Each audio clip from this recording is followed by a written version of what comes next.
Assalamualaikum warahmatullahi wabarakatuh. My name is Igo Putra Eka Firmansyah, and in this video I'm going to read a text reading a story. Today we tell a traditional American story called a tall tale. A tall tale is a story about a person who is larger than life.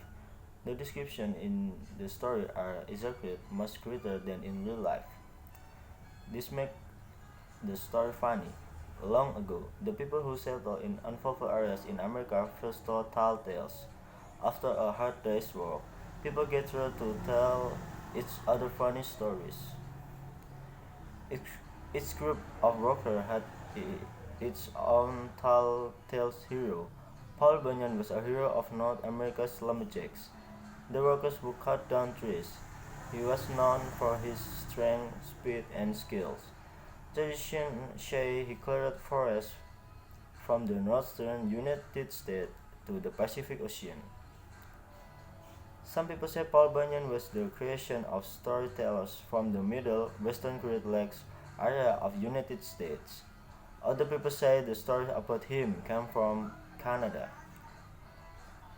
Early in the 20th century, a writer prepared a collection of Paul Bunyan stories. They were included in a publication from a Red River lumber company in Minnesota. It is not known if the story helped the company sales, but they became extremely popular. Here is Igo Putra Eka Firmansyah with our story about Paul Bunyan. Many years ago, Paul Bunyan was born in the northern American state of Maine. His mother and father were shocked when they first saw the boy. Paul was so large-breed that 5 large-breeds had to carry him to his parents. When the boy was only a few weeks old, he weighed more than 45 kilograms. As a child, Paul was always hungry.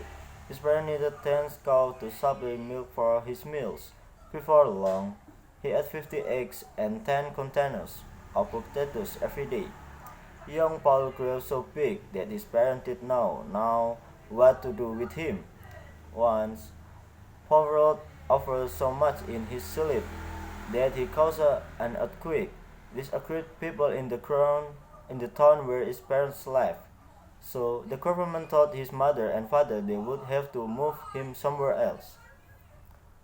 Paul's father put a wooden cradle, a traditional bed for a baby. His parents put the cradle in waters along the coast of Maine. However, every time Paul rolled over, hook were covered all the coastal towns, so his parents brought their son back on land. They took him into the woods. This is where he grew up. As a boy, Paul helped his father cut down trees. Paul had the strength of many men. He also was extremely fast. He could turn off a light and then jump into his bed before the room got dark. Maine is very cold for much of the year. One day, it started to snow. The snow covered Paul's home and a nearby forest. However, the snow was very unusual. It was blue. The blue snow kept falling until the forest was covered. Paul put on his snowshoes and went out to see the unusual sight. As he walked, Paul discovered an animal stuck in the snow. It was a baby ox. Paul decided to take the ox home with him. He put the animal near the fireplace. After the ox got warmer, his hair remained blue. Paul decided to keep the blue and named him Babe. Babe grew very quickly. One night, Paul left him in a small building with the other animals. The next morning, the barn was gone and so was Babe. Paul searched everywhere for the animal. He found Babe calmly eating grass in a valley. With the barn still on the top on his back, Babe followed Paul and grew larger every day. Every time Paul looked, Babe seemed to grow taller. In Tuesday, much of North America was filled with thick green forests. Paul Bunyan could clear large wood areas with a single stroke of his large, sharp axe. Paul taught Babe to help his work. Babe was very useful. For example, Paul had trouble removing trees along a road that was not straight. He decided to tie one end of the road to what remained of a tree in the ground. Paul tied the other end to Babe. Babe dug his feet in the ground and Paul with his strength until the road became straight. In time, Paul and Babe the blue ox left mine and moved west to look for work in other forests.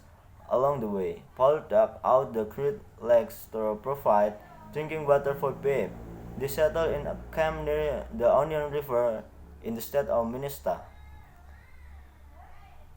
Paul's camp was the largest in the country. The camp was so large that a man had to have 1 week's supply of food when walking from one side of the camp to the other. Paul decided to get other lumberjacks to help with the work. His workers became known as the Seven Axemen.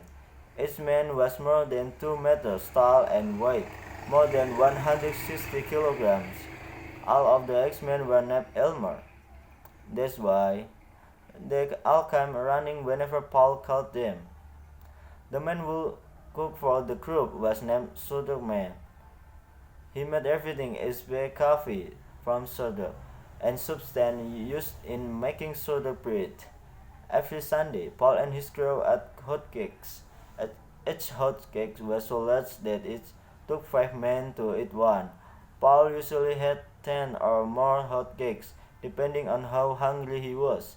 The table where the men ate was so long that a server usually drove to one end of the table and stayed the night. The server drove back in the morning with a fresh load of food. Paul needed someone to help with the camp finance.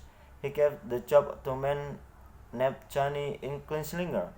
Johnny kept record of everything, including weeks and the cost of feeding Babe. He sometimes used 9 containers of eating food a day to keep such detailed records. The camp also was home to Spot, the receiver dog. One of the workers accidentally cut Spot in two. The man hurried to put the dog back together, but made a mistake. He bent the animals back the wrong way. However, there was not a problem for Spot.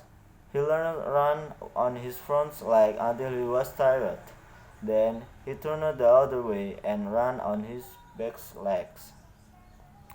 Big mosquitoes were a problem at the camp. The men attacked the insect with their eggs and long sticks. Before long, the men put barriers around the living space. Then Paul ordered them to get big bees to destroy the mosquitoes.